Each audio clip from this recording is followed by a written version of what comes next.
Hello guys, कैसे हैं आप लोग। उम्मीद है बेहतर होंगे। जैसा कि आप लोगों को पता है कि आज जो है सीटेट का रिज़ल्ट जारी कर दिया गया है।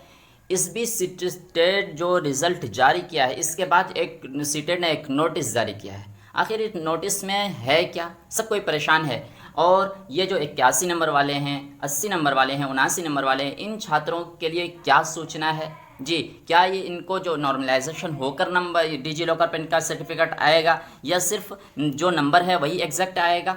इन तमाम सवालों के जवाब जो हम इस वीडियो में देखने की कोशिश करेंगे। और देखें फेल छात्रों के साथ क्या होने वाला है जी। फेल छात्र जो होंगे उनका दोबारा क्या, जब रिज़ल्ट बनकर आएगा डिजी लॉकर पर, तो क्या उनका नॉर्मलाइजेशन होकर आएगा या नहीं आएगा, ये तमाम सवाल आपके हैं। तो देखते हैं, पहले सबसे पहले हम नोटिस की तरफ ध्यान करते हैं। अगर आप आज के नोटिस की तरफ ध्यान देंगे तो आज के नोटिस में सिर्फ यही बताया गया है कि 1 to 5 में जो है, मतलब पेपर 1 की अगर हम बात कर लें तो 15,01,474 लोग शामिल हुए थे। वहीं अगर हम बात करें, ये रजिस्ट्रेशन किया था, रजिस्टर्ड हुए थे। और अगर हम बात करें कि एग्ज़ाम में शामिल होने की बात कर ले अगर हम, तो 12,13,704 कैंडिडेट शामिल हुए थे। और क्वालिफाई की अगर हम बात करें 2,98,758 जी। और अगर पेपर 2 की बात कर लें, वहीं जिसका बीएड था या डीएलएड ही था या बीटीसी था, लेकिन जो है उन्होंने पेपर 2 भी उन्होंने फॉर्म फिलअप किया था, पेपर 2 भी दिया था, उनके लिए यह कि 14,02,022 जो है रजिस्टर्ड किए थे, लेकिन जो है एग्ज़ाम में शामिल हो पाए थे कितने, 11,66,178। वहीं अगर ये क्वालिफाई की बात करें, पास की बात करें, तो 1,01,57 ही सिर्फ पास हुए।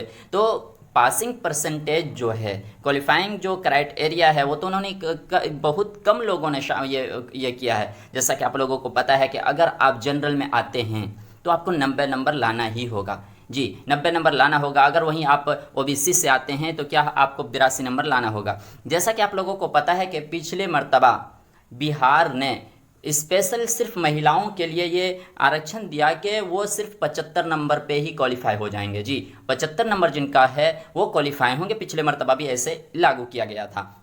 वहीं अगर बहुत लोग अदर स्टेट से बात कर रहे थे, आपको अगर कोई भी अदर स्टेट जाना है, आपको कहीं भी, आप चाहे यूपी के हों, झारखंड के हो, बंगाल के हों, उड़ीसा को हो, कहीं के भी हों, अगर आप कहीं जाते हैं दूसरे स्टेट में कोई चीज़ ये अप्लाई करने के लिए, तो आपको 90 नंबर लाना होगा, क्योंकि आप जनरल में घोषित वहाँ फाइट करेंगे। आपको कैटेगरी में सिर्फ आप अपने राज्य में ही शामिल हो पाएंगे। इस तरह के सवाल थे। और अगर हम बात कर लें कि आप लोगों का जो सवाल था कि क्या डिजी लॉकर पे जो अगर ये होकर आएगा या सर्टिफिकेट बनकर आएगा, तो क्या उसमें कुछ संशोधन होगा या नॉर्मलाइजेशन होगा, तो बिल्कुल ऐसा नहीं है। अभी तक दूर दूर तक ऐसा देखने को नहीं मिलने दिख रहा है कि क्या नॉर्मलाइजेशन होने वाला है, क्योंकि नॉर्मलाइजेशन होता तो रिजल्ट पहले देखने को मिल जाता आपको। क्योंकि ये सवाल इसलिए उठ रहा है कि बहुत लोगों का जो है 1-2 नंबर बढ़ा भी है।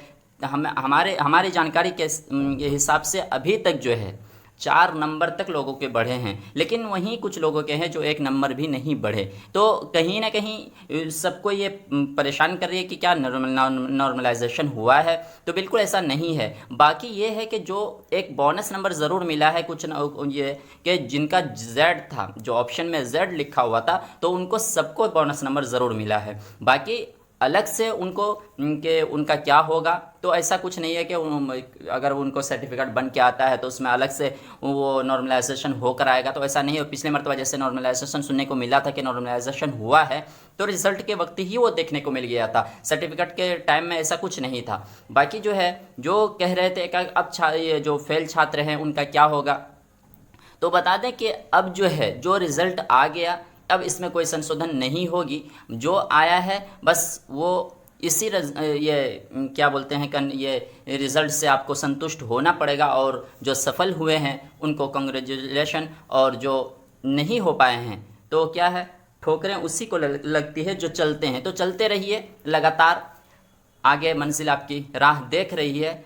तो अगले तैयारी के लिए अभी से लग जाइए। और जो लोग भी सफल हुए हैं उनके लिए बहुत ही अच्छा मौका है, आगे को आने वाला है एक वैकेंसी जी, तो उसमें बहुत ही अच्छा आपके पास मौका है, तो आप उसके लिए तैयारी करना शुरू कर दीजिए। तो मिलते हैं फिर इस तरह के वीडियो के साथ अगले वीडियो में, तब तक के लिए थैंक यू।